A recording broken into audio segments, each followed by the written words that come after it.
આજનું રાશિફળ આજે 29 ફેબ્રુઆરી 5 રાશિના જાતકો માટે આજનો ગુરુવારનો દિવસ રહેવાનો છે ખાસ. જાણો તમારી રાશિ.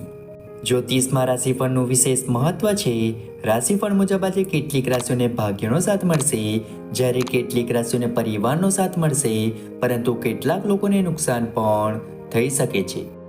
પહેલી રાશિ છે મેષ રાશિ. આજનો દિવસ તમારા માટે સખત મહેનત અને સમર્પણ સાથેનો રહેશે. તમારે પૈસા ઉધાર લેવાનું ટાળવું પડશે, નહીં તો તમારે તેને ચૂકવવામાં મુશ્કેલી પડશે. મહત્વપૂર્ણ કાર્યોમાં વિલંબ ન કરો, નહીં તો તે લાંબા સમય સુધી વિલંબિત થઈ શકે છે. તમારી આર્થિક સ્થિતિને મજબૂત કરવાના તમારા પ્રયત્નો ફળ આપશે અને તમે કાર્યસ્થળમાં તમારી સારી વિચારસરણીનો લાભ ઉઠાવશો. તમારો કોઈ મિત્ર તમને રોકાણ સંબંધિત કેટલીક સ્કીમ વિશે જણાવી શકે છે.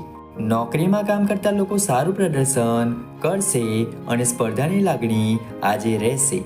વેપારમાં તમારે કોઈ મોટો નિર્ણય લેવો પડી શકે છે. આવનારી બીજી રાશિ છે વૃષભ રાશિ.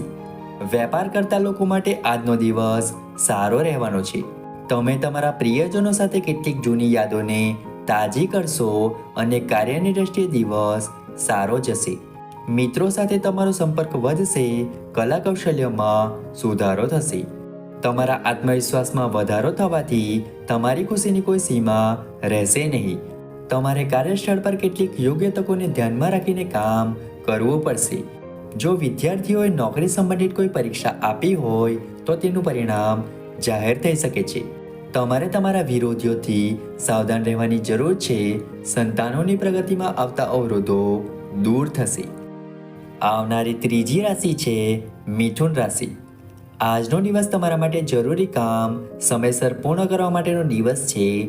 તમારે વરિષ્ઠ સભ્યો સાથે કોઈ પણ મુદ્દા પર આગ્રહ ન દર્શાવવો જોઈએ.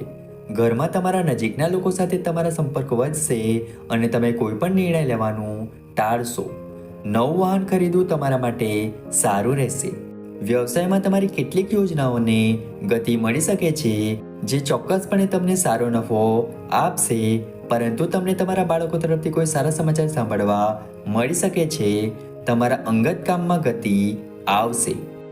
આવનારી ચોથી રાશિ છે કર્ક રાશિ. તમારી ઈચ્છા મુજબ આજનો દિવસ તમારા માટે લાભદાયી રહેશે. તમે એક પછી એક સારા સમાચાર સાંભળતા રહેશો. તમારે તમારી આળસ છોડીને આગળ વધવું પડશે. મિત્રો તરફથી તમને સંપૂર્ણ સહયોગ મળશે.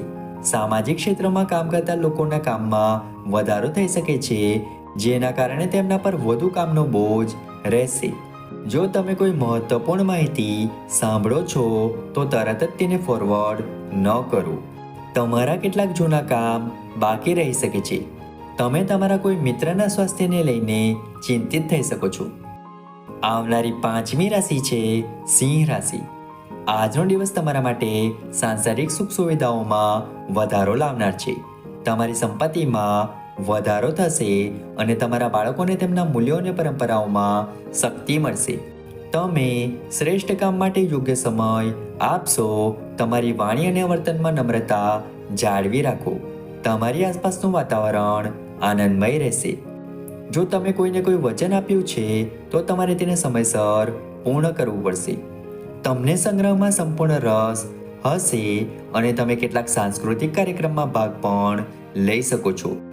તમારે તમારા વધતા ખર્ચ માટે યોજના બનાવવી પડશે, નહીં તો તમે તમારી બચતને ઘણી હદ સુધી ગુમાવશો. આવનારી છઠ્ઠી રાશિ છે કન્યા રાશિ. આજનો દિવસ તમારા માટે રચનાત્મક કાર્યમાં સામેલ થઈને નામ કમાવવાનો રહેશે. મહત્વપૂર્ણ નિર્ણયો લેતી વખતે તમારે તમારા વરિષ્ઠ સભ્યો સાથે વાત કરવી જોઈએ. તમે ભાવનાત્મક રીતે મજબૂત રહેશો અને તમારું સંપૂર્ણ ધ્યાન વિદેશના કામ પર રહેશે. તમારી આવક મર્યાદિત રહેશે, પરંતુ તમારા ખર્ચમાં વધારો થઈ શકે છે. તમે બધાને સાથે લેવાનો પૂરો પ્રયાસ કરશો અને તમે તમારી કારકિર્દીમાં સારો ઉદય જોશો. કોઈ નવું કામ શરૂ કરવું તમારા માટે સારું રહેશે. તમારે કોઈ કામને કારણે ઘરથી દૂર જવું પડી શકે છે. આવનારી સાતમી રાશિ છે તુલા રાશિ.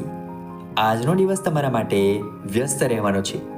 વેપારમાં તમારે સાવધાની રાખવાની જરૂર છે. લેવડ દેવડમાં વિલંબ ન કરો અને તમે કોઈ પણ કાયદાકીય બાબતમાં આગળ રહેશો. જરૂરી કામ ધૈર્યથી પૂર્ણ કરશો તો તે તમારા માટે સારું રહેશે. તમે બિઝનેસમાં સ્માર્ટ પોલિસી અપનાવી શકો છો. વિદેશથી વેપાર કરનારા લોકોએ સમજદારીપૂર્વક કોઈ પણ ડીલ ફાઇનલ કરવી પડશે. તમારો વધતો ખર્ચ તમને પરેશાન કરશે. ઉતાવળમાં કોઈ નિર્ણય ન લો, નહીં તો તમને પાછળથી પસ્તાવો થશે. પરિવારમાં કોઈ સુપ્રસંગનું આયોજન થવાથી વાતાવરણ ખુશનુમા રહેશે. આવનારી 8મી રાશિ છે વૃશ્ચિક રાશિ. આજનો દિવસ તમારા માટે વિશ્વસનીયતા અને સન્માનમાં વધારો લાવશે. તમને તમારા માતા તરફથી આર્થિક લાભ થતો જણાય છે. નાણાકીય દ્રષ્ટિએ દિવસ સારો રહેશે. તમે સરળતાથી બધાના વિશ્વાસ જીતી શકશો. જો તમે તમારા કામમાં સખત રીતે આગળ વધશો તો તે તમારા માટે સારું રહેશે.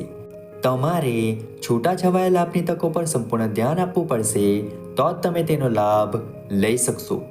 વિદ્યાર્થીઓને બૌદ્ધિક અને માનસિક બોજામાંથી રાહત મળતી જણાય છે. જો બાળકની પ્રગતિમાં કેટલાક અવરોધો હશે તો તે દૂર થશે. તમારા કેટલાક વિરોધીઓ તમને પરેશાન કરવાનો પ્રયાસ કરશે. આવનારી 9મી રાશિ છે ધન રાશિ. પૈતૃક સંપત્તિ સંબંધિત બાબતોમાં આજનો દિવસ તમારા માટે સારો રહેવાનો છે. તમારે વરિષ્ઠ સભ્યો સાથે પારિવારિક સમસ્યાઓ વિશે વાત કરવી પડશે, તો જ તે સમસ્યા દૂર થશે અને વડીલો પ્રત્યે આદર અને સન્માન જાળવી રાખશે. તમારે કોઈને પૈસા ઉધાર આપવાનું ટાળવું પડશે અને તમે કેટલાક ઉમદા લોકો સાથે મુલાકાત કરશો. તમે વિવિધ કાર્યોમાં ધીરજ સાથે આગળ વધશો.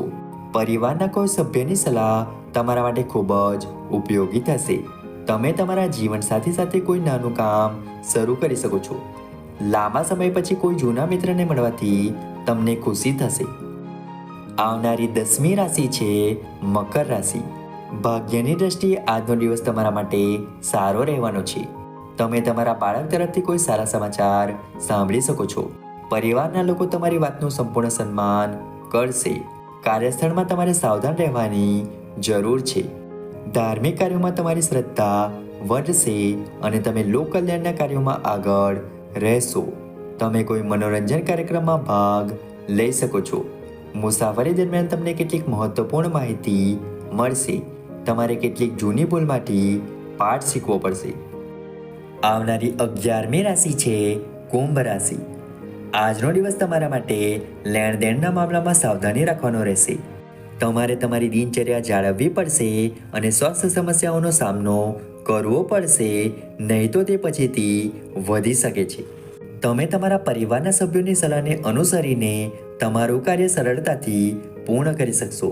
જો તમે તમારા કામમાં બેદરકારી દાખવશો તો તમારા કામમાં વિલંબ થઈ શકે છે. તમને લાંબા અંતરની યાત્રા પર જવાની તક મળી શકે છે. તમારે ઝડપી વાહનોનો ઉપયોગ કરતી વખતે સાવચેતી રાખવી પડશે અને તમારો કોઈ મિત્ર તમારી સાથે કોઈ મુદ્દે વિવાદમાં પડી શકે છે. આવનારી 12મી રાશિ છે મીન રાશિ. આજનો દિવસ તમારા માટે મિશ્રિત પરિણામ આપનારો રહેશે.